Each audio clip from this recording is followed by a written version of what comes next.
અલકાયદાના જે આતંકીઓ છે તે ગુજરાતમાંથી પકડાયા છે, એક આતંકી બેંગલુરુમાંથી પણ પકડાઈ છે અને હાલમાં એટીએસ દ્વારા કરવામાં આવી રહ્યું છે પ્રેસ કોન્ફરન્સ. અમને અમારી જે ટીમ છે એ ટીમના ઇન્સ્ટા અકાઉન્ટ મળી આવેલા જે કે સ્ટ્રેન્જર્સ નેશન 2 અને સાથે સાથે આનાથી જ રિલેટેડ જે ફેસબુક પેजेस છે સ્ટ્રેન્જર્સ ઓફ ધ નેશન અને સ્ટ્રેન્જર્સ ઓફ ધ નેશન 2 આ ટોટલ 3 અકાઉન્ટ, 2 ફેસબુક ઉપર અને 1 ઇન્સ્ટાગ્રામ ઉપર અમને મળી આવેલો. આ બહુ પોપ્યુલેટેડ ઇન્સ્ટા અકાઉન્ટ હતો. કહેવાનો કે આના જે ફોલોઅર્સ છે એ 10,000થી પણ વધારે દરેક અકાઉન્ટ ઉપર ફોલોઅર્સ હતા અને ઘણા બધા કન્ટેન્ટ્સ એ લોકોએ મૂકતા હતા. એક ટેકનિકલ ટીમ એસપી સિદ્ધાર્થની અધ્યક્ષતામાં બનાવવામાં આવેલી, જેમાં DYSP Harsh Upadhyay, Manan Ojha, Manal Shah, RC Vadhwana, PR Vasava, police constable Ravi Desai વગેરે રહ્યા. એ લોકો દ્વારા ટેકનિકલી આ અકાઉન્ટ હોલ્ડર્સ કોણ છે એ બાબતમાં ડિટેલ્સ શોધવામાં આવેલી. જાણવા મળેલ કે આ જે અકાઉન્ટ છે આ બેસિકલી ત્રણેય અકાઉન્ટ એક શમા પરવીન રહે આરટી નગર બેંગ્લોરમાં રહે છે. આના ડીપ સર્ચ કરીને આની ડિટેલ્સ, આના ફોન નંબર્સ, આના ડિટેલ એડ્રેસ વગેરે બધું આઈડેન્ટિફાઈ કરવામાં આવેલો. એ આધારે પછી એક ટીમ બનાવવામાં આવેલી, જેમાં DYSP Brijit Parmar, PI S Chada, PI Manal Shah, PSI MN Patel, BJ Patel, ASI હિનાબેન મકવાના, આ લોકોની એક સંયુક્ત ટીમ બેંગ્લોર ખાતે રવાના થયેલ. ઇન્ટરસ્ટેટ ઓપરેશન હોય રાજ્ય પોલીસ અને સેન્ટ્રલ એજન્સીઓની ત્યાં મદદ લેવામાં આવેલ, જેમાં ઘણી ફલદાયક સાબિત થયેલ. અને આ જે સસ્પેક્ટ આરોપી છે એને ત્યાંથી એને ઘરેથી ડિટેન કરવામાં આવેલ. એના ફોન જે છે સસ્પેક્ટેડ ફોન એ ત્યાંથી સીઝ કરવામાં આવેલ અને એ પ્રાઇમા ફેસી જોતા આ ફોન નંબર્સમાં અને એના પ્રાઇમા ફેસી પૂછપરછ કરતા એ જાતે આ અકાઉન્ટ ચલાવે છે એ રીતની આ એને દ્વારા એનો સ્ટેટમેન્ટ લેવામાં આવેલો. પછી આ જે આરોપી છે એનો એક ટ્રાન્ઝિટ રિમાન્ડ લઈને અહીંયા આજે અમદાવાદ ખાતે લઈને આવેલ છીએ.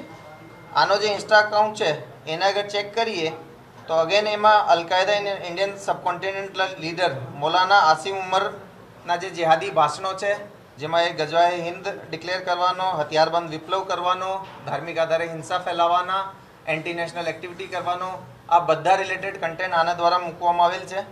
આ સાથે સાથે અલકાયદાના જે ઇમામ અનવર ઓલાકીના જેહાદી પ્રવચનો પણ આના દ્વારા મોકલવામાં આવેલ છે. સાથે સાથે લાહોરની લાલ મસ્જિદના મૌલાના અબ્દુલ અઝીઝનો બયાન પણ એ પોસ્ટ કરી છે, જેમાં કે ભારતમાં ધાર્મિક આધારે હિંસા ફેલાવીને દેશ વિરુદ્ધ કામગીરી કરવા માટે લોકોને એ લોકોએ ઉકસાવતા હતા.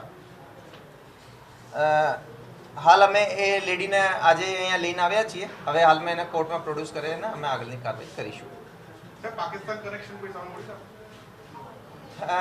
એ જે છે એને ત્યાંથી જ એને ઘરથી જ ડિટેન કરીને અમે લોકો અહીંયા ટ્રાન્ઝિટ વોરંટ ઉપર લઈને આવ્યા છીએ. પ્રાઇમા ફેસિયાનો ફોન ત્યાં જ અમે સીઝ કરી દીધા હતા, પરંતુ એની પૂછપરછમાં જાણવા મળેલ છે કે આ ઘણા બધા પાકિસ્તાની જે વોટ્સઅપ નંબર છે એની જોડે કોન્ટેક્ટમાં હતી. સાથે સાથે પાકિસ્તાન સિવાય પણ બીજા કન્ટ્રીઝ જોડે પણ એના સંપર્ક છે, આ એના દ્વારા બતાવવામાં આવેલ હતો.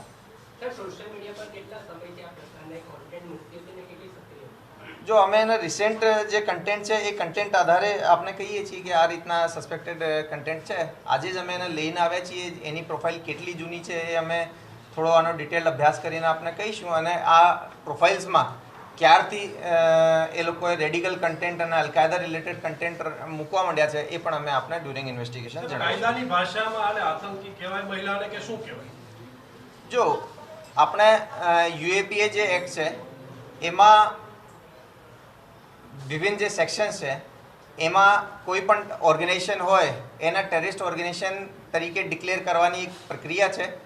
આ રીતે અલકાયદા જે છે અને એનાથી એસોસિએટ જે ઓર્ગેનાઇઝેશન છે, જે કે અલકાયદા ઇન ઇન્ડિયન સબકોન્ટિનેન્ટ હોય યા એની બીજા કોઈ રાજ્યો દેશોની જે શાખાઓ હોય એને આતંકવાદી સંગઠન તરીકે ડિક્લેર કરવામાં આવેલ છે. એમાં ડાયરેક્ટલી જોડાયેલા, એમાં કોઈ એની મેમ્બરશિપ લીધી હોય, એના ફાઇનાન્સ કરતા હોય, એના જે મટીરિયલ છે એનો પ્રચાર પ્રસાર કરતા હોય, એ બધા લોકોને અમે એના એકેઆઈથી સંબંધ માનીએ છીએ.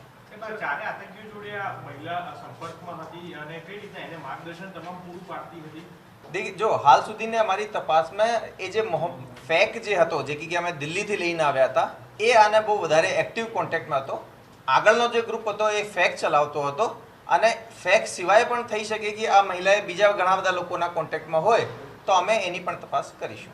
સર, આ મહિલા પોલીસથી બચવા માટે કયા પ્રકારે કોન્ટેક્ટ કરતી હતી, કેવી રીતે કોન્ટેક્ટ કરતી જેથી કરીને પોલીસથી બચી? બેસિક આ છે કે ભાઈ આ જે મહિલા છે એના દ્વારા એ જે હું આપણે જે આઈડીઝની વાત કરી એ આઈડી છે એ એના નામે ના હતી. જે બેસિક પ્રિકોશન્સ રાખવા જોઈએ એ પણ એનો ખ્યાલ રાખતી હતી. ઘણી વખતે આમાં જે કન્ટેન્ટ છે એ બહારથી પણ મૂકવામાં આવતા હતા. મારે કહેવાનો મતલબ આ છે કે વિદેશોથી પણ એની આઈડી ઉપર કન્ટેન્ટ મૂકવામાં આવતો હતો. તો જે બેસિક પ્રિકોશન્સ છે આ એના દ્વારા લેવામાં આવતો હતો. પણ તેમ છતાં જે ગુજરાત એટીએસની ટેકનિકલ ટીમ છે જેમાં ડીવાયએસપીના એસપીનો માર્ગદર્શન છે એ ઘણી જ કેપેબલ છે. ટેકનિકલી આ લોકોએ જેટલા પણ એ લોકોએ આરોપીઓ આવા સોલ્યુશન વાપરતા હોય કાનૂનની નજરથી બચવા માટે એને પણ એ લોકોએ કોઈને કોઈ રીતે સોલ્યુશન કાઢીને જે રિયલ યુઝર્સ છે એને આઈડેન્ટિફાઈ કરી લે છે. સર, સામાના ઘરેથી શું મોબાઈલ સિવાય અન્ય અંદાજે બધું શું મળી આવે છે? એના ઘરેથી મોબાઈલ સિવાય લેપટોપ વગેરે મળી આવેલ છે. એને અમે હાલ એફએસએલ મોકલવાની તજવીજ હાથ ધરેલ છે. નહીં, હાલ સુધીમાં અમારી તપાસમાં એવું કંઈ એનો કોઈ ગુનાહિત ઇતિહાસ જણાઈ આવેલ નથી. આ મૂળ ઝારખંડની રહેવાસી છે અને આ કોમર્સથી બીકોમ ગ્રેજ્યુએટ ભણેલી છે.